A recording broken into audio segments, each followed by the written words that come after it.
بانک ملی تاجیکستان به بانک و سازمان‌های قرضدهی مصلحت داده است که در وظیفه‌های خزینه‌داری، حسابچی و مدیران انبار بیشتر زنها را به کار بگیرند. این بانک چنین ابتکار را از خود شروع کرده در شعبه خزینوی، معاملات پولی و عملیات خزینه‌داری تمام کارمندان مرد را به زن عوض نموده است. زنهای تاجیک را اکثرا سرشته‌کار و خزینه‌داری خانه عنوان می‌کنند. خزینه‌دارهایی که حالا بانک ملی شماره آنها را در بانک و سازمان‌های قرضدهی در سراسر تاجیکستان افزایش داده است. این توصیه بانک ملی تاجیکستان که نسخه‌اش روز 8 اکتبر دسترس رادیو آزادی شد، فعالیت زنها را در نظام بانکی بسیار مؤثر دانسته آنها را باهوش و با مسئولیت عنوان کرده است. در بانک ملی بر رادیو آزادی گفتند که در نظام بانکی کشور نزدیک 6000 زن کار می‌کند و این 32% کارمندان بانک‌ها را تشکیل می‌دهد.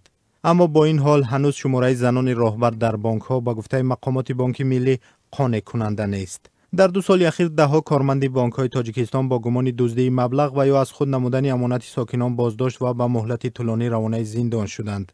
از جمله هفته گذشته دادگاه ناحیه سینا 6 کارمند تاج پرام بانک را از 8 تا 13 سال زندانی کرد. دلایل هایی که تاکنون دسترسی ما شدند نشان می‌دهد که در میان بازداشت شده ها زنان نیستند. مریم دولتova جامعه شناس تاجیک میگوید جلب زنان به نظام بانکداری کار درست و منطقی است.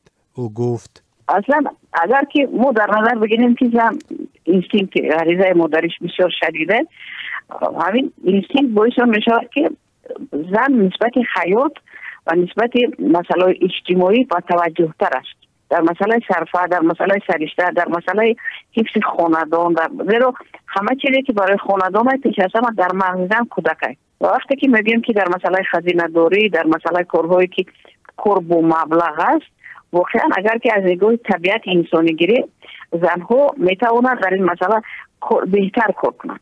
یعنی رعایت قانون از جانب زنان در اکثر حالتها بیشتر به نظر میرسد. کارشناسان میگویند جلب زنان در نظام بانکی به معنای نیست که هر زنی را سر کار آوری به خطا فعالیت کند. در نظام بانکی تاجیکستان بیش از 17000 نفر کار میکند که تنها حدود 6000 را زنها تشکیل میدهند. بانک ملی تلاش دارد تا در این نظام برابری جنسی را تامین کند و همصفتی کار را بهتر نماید.